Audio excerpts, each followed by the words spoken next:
صبر کا، شکر کا، قناعت کا، رجوع اللہ کا سبق دیتے ہیں. اصل موضوع ہی ان کا ہے. لیکن اب چونکہ صوفیاء کی جماعت میں وہ لوگ اللہ ماشاءاللہ خال خال رہ گئے، اور پھر یہ کہ بیٹھ گئے تعویذ دھاگے دینے والے، زاغوں کے تصرف میں، عقابوں کے نشے من. نتیجہ اس کا بڑا خطرناک برآمد ہوتا ہے. مضبوط فکریں کبھی آپ اس روایت کو دیکھیں اور یاد کر لیں نا تو یہ بڑا نفع دیتی ہے. نبی کریم علیہ السلام نے حضرت عبداللہ ابن عباس رضی اللہ تعالیٰ عنہ سے فرمایا، عبداللہ، ساری دنیا مل کے تیرا بھلا کرنا چاہے کر نہیں سکتی جب تک رب نہ چاہے. اور فرمایا سارے دنیا دار مل کے تیرا کچھ بگاڑنا چاہیں بگاڑ نہیں سکتے جب تک رب نہ، چھوڑ دے بیٹا، آپ جب تک اللہ نہ چاہے. تو پھر رجوع تو اللہ کی جانب کرنا چاہیے. نبی اکرم صلی اللہ تعالی علیہ وسلم نے اپنی امت کو توانائی اس بات سے دی کہ اللہ ہمارے ساتھ ہے. آپ دیکھیے فکری تندرستی کتنی زیادہ ہے کہ 1000 کے مقابلے میں 313 لوگ ہیں. نہ اسلحہ پورا ہے، نہ گھوڑے پورے ہیں، نہ خوراک پوری ہے، لیکن وہ میدانوں میں اس طرح لڑے ہیں کہ 1000 کو بھاگنے پر مجبور کر دیا. وہ ابو جہل نے جب کہا نا جاسوسوں سے کہ جاؤ پتہ کر کے آؤ، تو انہوں نے آ کے کہا وہ تو 313 لوگ ہیں، بچے بھی ہیں، بوڑھے بھی ہیں، چیز کوئی نہیں پاس. تو ابو جہل کہنے لگا پھر تو انہیں گھوڑوں کی پشتوں پر باندھ کے مکے لے جائیں گے، وہاں جا کے دیکھیں گے کیا کرنا ہے. تو جاسوس کہنے لگا سردار اگلی بات بھی سننا، ہے تو 313 لیکن جان ہتھیلی پہ رکھ کے آئے. جس کے خیمے کے پاس سے گزرے ہیں شہادت کی دعا مانگتے دیکھا ہے. ان کی آنکھوں سے چمکتی ہوئی روشنی اور ان کے لفظوں سے پھوٹتا ہوا ولولہ اور ان کی آوازوں سے نکلتا ہوا دبدبا کسی جگہ بھی انہیں کمزور نہیں ہونے دیتا. ان کے اندر کہیں بھی کوئی کمزوری نہیں آنے دیتا. غریبی کا نام لے کے سارا دن پریشان ہونا، غریبی کا نام لے کے اپنے آپ کو مظلوم ثابت کر کے لوگوں کو مدد پر اکسانا بندہ مومن کا یہ طریقہ نہیں ہے. اپنی توجہ اللہ کی جانب کرے، نبی رحمت علیہ السلام کی بارگاہ میں استغاثہ پیش کرے. لیکن دنیا داروں کو مائل کرنا، لوگوں کی جیبوں کی طرف دیکھنا، یہ مومن کی شان گردن کو جھکا دیتا ہے. خیرات کا پتھر جہاں میں مانگنے والوں کے سر کبھی اونچے نہیں ہوتے، اور غیرت ہے بڑی چیز جہانے تگو دو میں. بھائی آپ طاقتور بنے. دیکھیں نا ایک نوجوان نے آ کے حضور کی بارگاہ عالی مرتبت میں عرض کیا تھا، یا رسول اللہ صلی اللہ علیہ وسلم غریب ہوں کچھ دیجئے. تو حضرت جابر ابن عبداللہ رضی اللہ تعالیٰ عنہ فرماتے ہیں ہم نے حضور سے بڑا کچھ سنا، یہ لفظ نہیں، لفظ لا، یعنی میرے پاس نہیں ہے، یہ ہم نے حضور سے سنا ہی نہیں. ایسا کوئی محبوب کہیں ہوگا نہ کہیں ہے، بیٹھا ہے چٹائی پہ مگر عرش نشیں ہے، اور ملتا نہیں کونین کو کیا کیا تیرے در سے، بس ایک لفظ نہیں ہے جو تیرے لب پہ نہیں ہے. اور یہ فاضل بریلوی رحمت اللہ علیہ کا انداز بھی دیکھیے، کہتے ہیں واہ کیا جود و کرم ہے شہ بطحا تیرا. اور یہ ذرا دیکھیے شعری ذوق دیکھیے، واہ کیا جود و کرم ہے شہ بطحا تیرا، نہیں سنتا ہی نہیں. نہیں کیا انداز ہے. اب یہ کیسی زبان ہے اور کیسا یہ محاورے کا استعمال ہے. جو شعری ذوق رکھتے ہیں وہ سمجھیں، کہتے ہیں نہیں سنتا ہی نہیں. کون؟ مانگنے والا تیرا. یا رسول اللہ آپ سے مانگنے والا نہیں سنتا، حضور عطا کرتے. اور ایک جگہ پہ فرماتے ہیں میرے کریم سے گر قطرہ کسی نے مانگا، دریا بہا دیے ہیں دربے بہا دیے ہیں. حضور تو دیتے، پر نوجوان نے جب آ کے عرض کی نا یا رسول اللہ صلی اللہ علیہ وسلم کچھ دیجئے، وہ جوان ہو، چڑھتی جوانی ہو، اور پھر وہ سوال کرے. ہمارے ساتھ ایک دوست پڑھا کرتا تھا، یہ 3 مہینے کی چھٹیاں ہوتی تھی تو وہ مستریوں کے ساتھ مزدور لگ جاتا.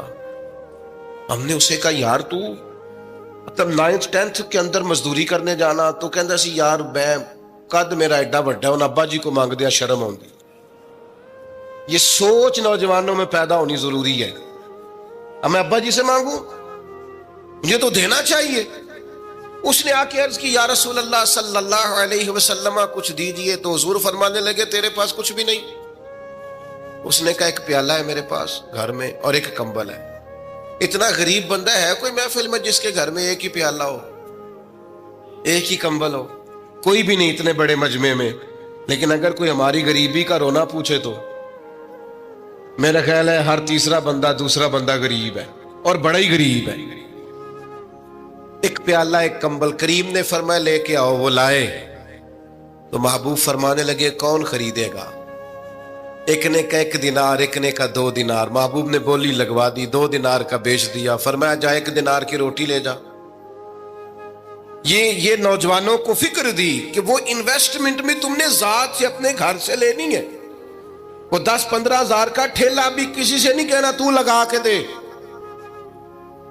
جاؤ 1 دینار کا کھانا لے جاؤ, 1 دینار کا کلاڑا خرید کے لاؤ. صحابہ فرماتے ہیں وہ کلاڑا لایا, پر نصیب دیکھو اس کلاڑے میں دستہ نبی کریم نے اپنے دستے مبارک سے لگایا.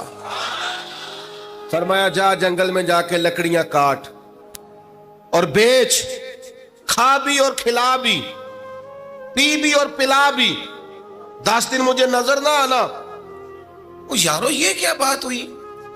مایوس رہنا, کمزور رہنا, فلانے نے میرے ساتھ تعاون نہیں کیا تو میں پیچھے رہ گیا, فلانے نے ہاتھ نہیں پکڑا. تو اپنی دنیا آپ پیدا کر, اگر زندوں میں خود جد و جہد کر, میدان میں اتر, ہمت کر. حضرت حسن بصری رحمت اللہ علیہ کے پاس ایک نوجوان نے آ کے عرض کی حضور بس آج کے بعد میں نے کام نہیں کرنا. فرمایا تمہیں کیا ہوا ہے؟ کہنے لگا آج میں نے عجیب منظر دیکھا ہے. میں نے دیکھا ہے کہ ایک شیر نے شکار کیا بکرے کا, آدھا کھایا ہے, آدھا منہ میں پکڑ کے پہاڑی پہ چڑھ گیا. وہاں ایک نابینا لومڑی بیٹھی تھی, باقی کا اس نے اسے کھلایا ہے. تو حضور میں یہ سمجھ گیا ہوں کہ جو رب اس نابینا لومڑی کے لیے بندوبست کرتا ہے میرے لیے بھی کرے گا, لہذا میں نے کام نہیں کرنا. حضرت حسن بصری بڑا مسکرائے, فرمانے لگے کہانی میں کردار تو نے 2 دیکھے,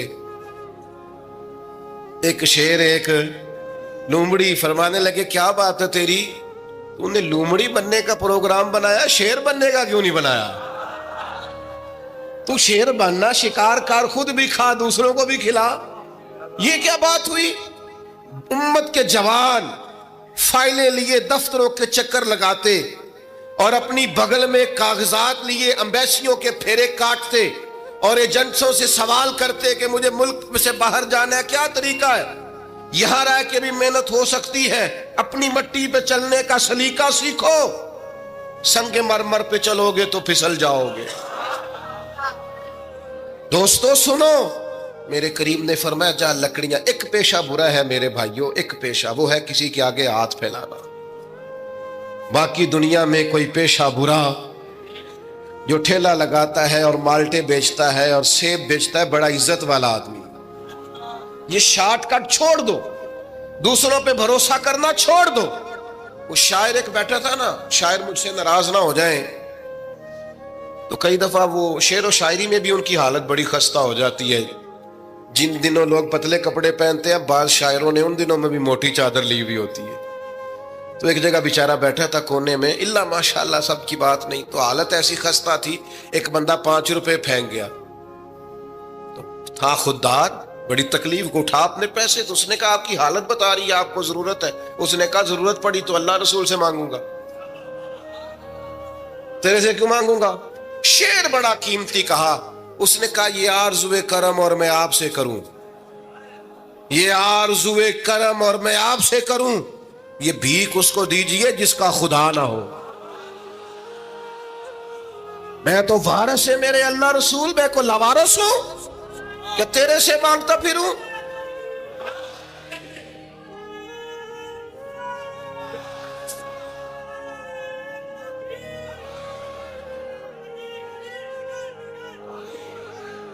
ماشاء اللہ ماشاء اللہ.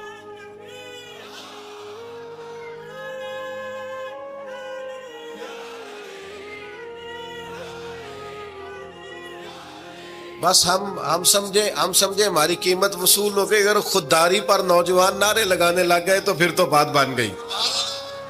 لگتا ہے محنت کا ارادہ بن گیا ہے. انشاءاللہ تعالی کشکول ٹوٹنے کا ٹائم آ گیا ہے. کرم کی برکھا برسے گی. یہی ملت کا جوان قیادت کرے گا. اور یاد رکھنا ہمیشہ قیادتیں غریبوں کے بچوں نے کی ہیں. جنہوں نے آدھی قیمت پہ کتابیں لے کے پڑھی ہیں, بڑی ڈگریاں انہوں نے حاصل کی ہیں. یہ کمزور نہ پڑھو. نبی پاک داعیہ اللہ ہے, حضور نے جگایا ہے. 15 دن نظر نہ آنا, مزدوری کر. وہ نوجوان 15 دنوں کے بعد آیا. اب تیرا حال کیا ہے؟ اس نے کہا حضور پہلے ایک پیالہ تھا نا, اب سارے گھر کے برتن بن گئے. پہلے ایک بستر تھا, اب سارے گھر کے بستر. اور نوجوانوں, ہم نے سہارا بننا ہے. ماں سے کہنا ہے اب تو نے آنسو نہیں بہانے, تیرا پتر بڑا ہو گیا ہے. بہن سے کہنا ہے اب تو کبھی پریشان نہیں ہوگی, تیرا بھائی بڑا ہو گیا ہے. بوڑھے باپ کے پاس بیٹھ کے کہنا ابا جی بس اب آنسو پوچھ دو, آج کے بعد پریشان نہیں ہونا, پتر جوان ہے. اپنی بیوی سے بچوں سے کہنا کہ کسی خواہشات پوری کرنے کے لیے تمہیں دیر تک انتظار نہیں کرنا پڑے گا, ہم میدان میں ہیں. بس اپنی مٹی پہ چلنے کا سلیقہ سیکھو. سنگ مرمر پہ چلو گے تو پھسل جاؤ گے. نبی پاک نے محنت کو سپورٹ کیا ہے, مشقت کو سپورٹ کیا. حضور علیہ السلام نے فرمایا سب سے بہترین کمائی وہ ہے جو تو اپنے 2 ہاتھوں سے محنت کر کے کھاتا ہے.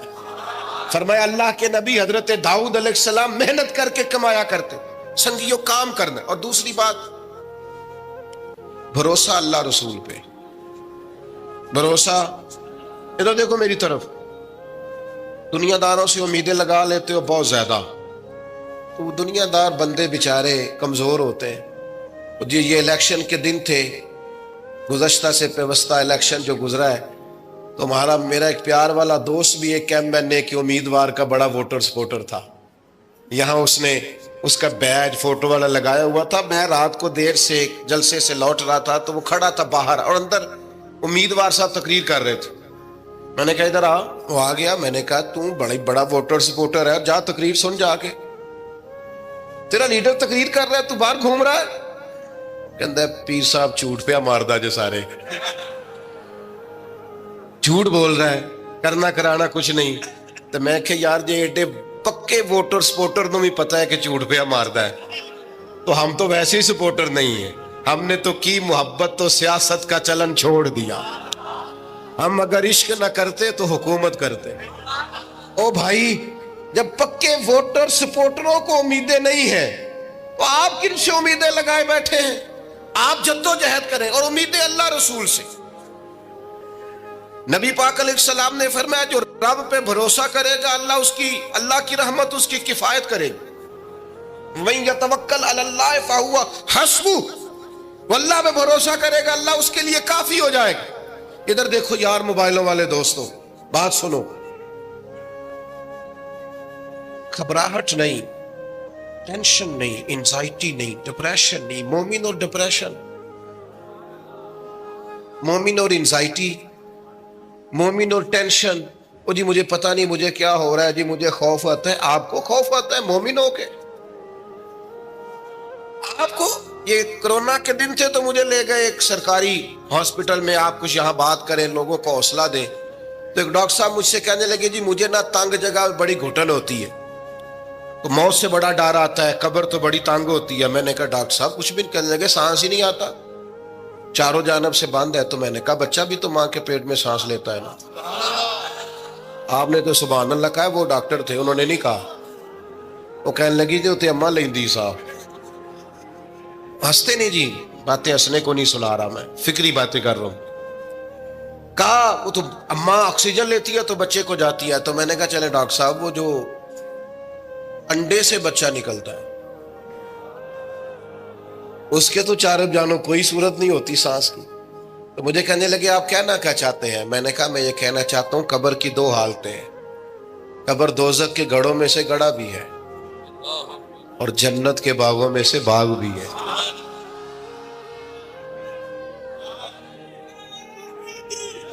سنو یار، اللہ آپ کو خوش ہو. ماشاء اللہ. سنیں جی، سنیں.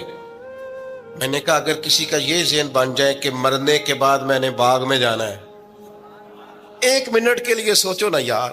یعنی ادھر قبر بند ہوئی تو نیچے باغ، اور باغ بھی معمولی نہیں، جنت کے باغوں میں سے باغ. اور باغ ایسا شاندار جس میں آنکھ کھلی تو پہلی زیارت ہی مدینے والے معبود کی.